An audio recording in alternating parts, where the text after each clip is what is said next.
Hello everyone, this is Dr. Sangeeta Chaudhary once again and I welcome everybody to my lecture class. In my today's class, I am going to discuss about neurological diseases, or I should say neurological complications of diabetes mellitus. So let's begin with the topic proper. It is probably the commonest complications of diabetes because statistically it is seen that almost 50% of the people with diabetes will eventually develop diabetic neuropathies. It is the reason for substantial morbidity and a great burden at healthcare cost.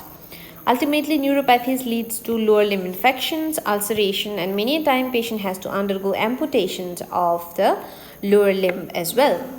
If I talk about the pathophysiology of diabetic neuropathy, it is little complex and it is still an area where many studies or much studies are required.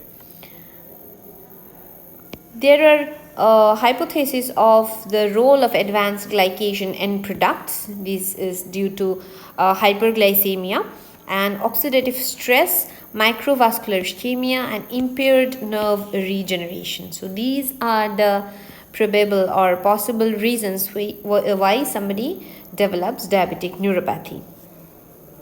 If I talk about the risk factors, there are modifiable and non-modifiable risk factors. Among the modifiable risk factors, we have poor glycemic control, alcohol, hypertension, smoking, and dyslipidemia. And among the non-modifiable risk factors, we have increasing age, male sex, height. It is seen that more the height, more the risk of developing diabetic neuropathy. Family history, positive family history of diabetic neuropathy. ApoE genotype is also a risk factor for development of diabetic neuropathy, and of course, longer the duration of diabetes, more the chances of developing diabetic neuropathy. If I talk about the classification of diabetic neuropathy, there is no universally accepted classification, though there are different types of classifications advised by different bodies. So there is one classification which I am going to talk about. We can divide diabetic neuropathy into diffuse neuropathy, mononeuropathy, radiculopathy, and non-diabetic neuropathy is common in diabetes. So among the diffuse neuropathy, we have distal symmetrical peripheral neuropathy, which is also known as DSPN. So distal symmetrical peripheral neuropathy. It is primarily a small fiber neuropathy, or it may be primarily large fiber neuropathy. It means that the neuropathy involves primarily small fiber, or sometimes it primarily involves the large fibers. It may be a mixed variety as well, which is the most common form of diabetic neuropathy. Autonomic neuropathy. Autonomic neuropathy involves cardiovascular system, gastrointestinal system, neurogenital system.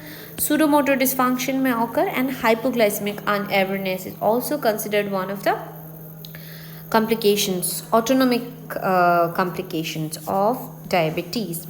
Among the mononeuropathy, we have isolated involvement of cranial nerves or peripheral nerves, and mononeuritis multiplex. What is mononeuritis multiplex? It means involvement of solitary or single nerve in different parts of the body at the same time, so which is known as mononeuritis multiplex.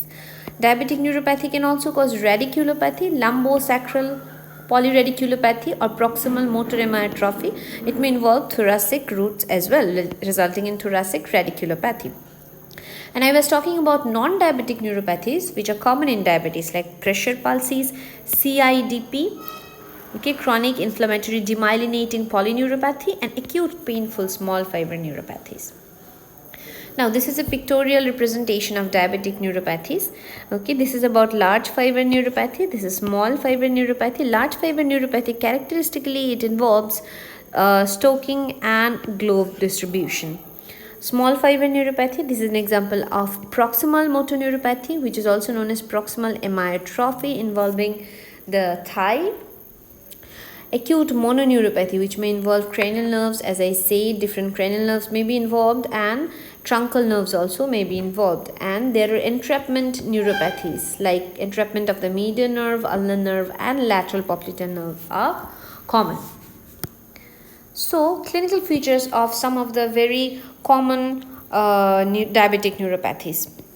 So, this is diffuse symmetric peripheral neuropathy. It is the commonest type. It has an insidious onset, right?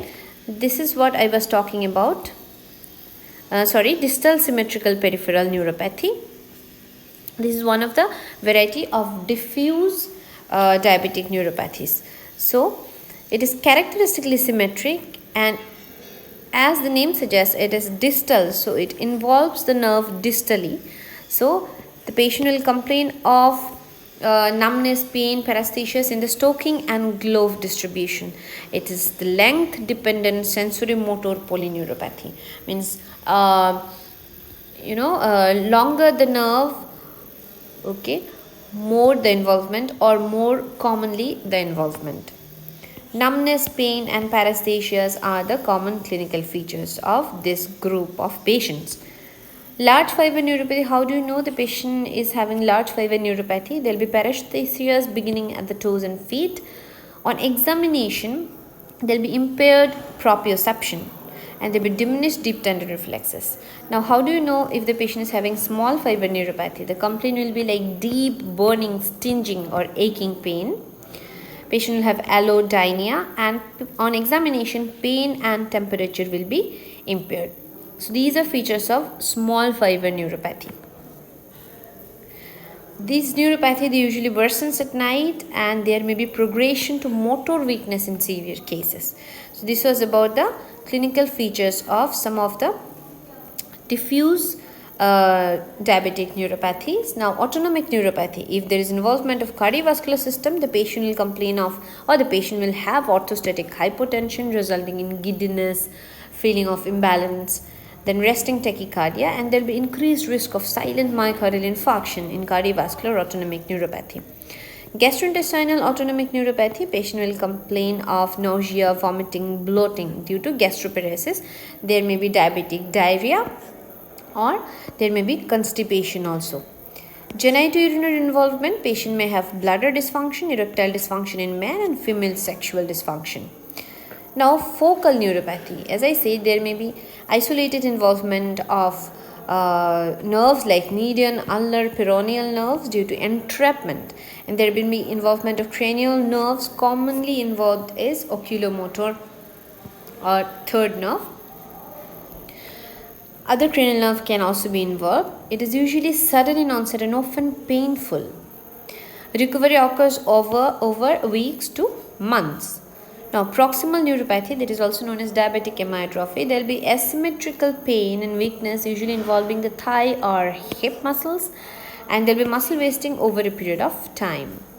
Acute painful diabetic neuropathies, diabetic cachexia, TIDN, and diabetic anorexia, diabetic neuropathy with intentional weight loss. This is known as diabetic anorexia. TIDN stands for treatment-induced diabetic neuropathy. I am coming to this. Now, diabetic neuropathic cachexia, what is it? It is a less discussed terminology, of course. There is diffuse diabetic polyradiculopathy superimposed on severe peripheral neuropathy. Means patient will have severe peripheral neuropathy. Over and above, there will be diffuse polyradiculopathy. The prototype patient is of middle-aged men with type 2 diabetes. There will be unintended severe weight loss. Patient will have depression. No specific therapy has been proven beneficial for this group of patient, and there is a history of usual spontaneous recovery within 12 to 24 months. Now, treatment-induced diabetic neuropathy, which is also known as insulin neuritis, usually develops after initiation of insulin when patient has a rapid glycemic control. These patients may develop small fiber neuropathy. Okay, so treatment-induced diabetic neuropathy is a variety of small fiber neuropathy which develops after rapid improvement in glycemic control over a period of 8 weeks. And severe treatment-resistant pain. The patient will have severe pain which is treatment-resistant, and patient may also have autonomic dysfunction associated with it. Other neurological complications can be discussed are like stroke, diabetic encephalopathy, and hypoglycemia-associated autonomic failure.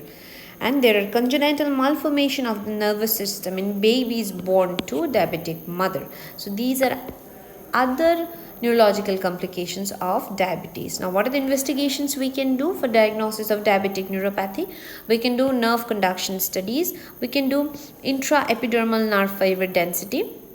We will do a skin biopsy and look for intraepidermal nerve fiber density. We can do quantitative sensory testing, that is QST. MRI or ultrasound to exclude structural causes can also be done. So these are the important investigations. Basically, the diagnosis is clinical and these investigations are done to support our diagnosis. For autonomic dysfunction, the test could be heart rate variability test, examination for orthostatic hypotension, gastric emptying study for gastrointestinal autonomic neuropathy, urodynamic study for urogenital autonomic neuropathy, and if there is pseudomotor dysfunction, then pseudomotor test can be done. Certain emerging modalities in diagnosis are like corneal confocal microscopy. It will with this test we can see the nerve fiber density in the cornea. The nerve excitability testing, microneurography, neurofilament light chain, inflammatory markers, and functional MRI. These are certain emerging diagnoses. They not only help in diagnosing the case of diabetic neuropathy, but they can diagnose neuropathy in advance. Like before the appearance of axonal loss, they can predict that this group of patients will develop diabetic neuropathy. Coming to the most important part, that is management. There is no satisfactory disease modifying treatment till date for diabetic neuropathy. So there is less which we can really do for the patient. So prevention is the most important thing which can be advised for the patients. Treatment focus on symptomatic relief and glycemic control is of course needed. For pain management, there are drugs which can be used like pregabalin, gabapentin, duloxetine, venlafaxine, amitriptyline, and nortriptyline. Okay, pregabalin and gabapentin, they are antiepileptic drugs. They act on GABA and GABA neurotransmitter, and duloxetine and venlafaxine, they are selective norepinephrine reuptake inhibitor (SNRIs), and amitriptyline and nortriptyline, they are tricyclic antidepressant group of drugs. So these drugs can be used. Among all these drugs, pregabalin and duloxetine are the FDA approved drug for the use of pain management in case of diabetic neuropathy. Lifestyle modification of course needed to minimize the risk of modifiable risk factors, and physiotherapy of course plays a very important role. For autonomic neuropathy, treatment can be, if the patient is having cardiac autonomic neuropathy and orthostatic hypotension, volume repletion is very important, and we can use drugs like fludrocortisone and midodrine to maintain the blood pressure.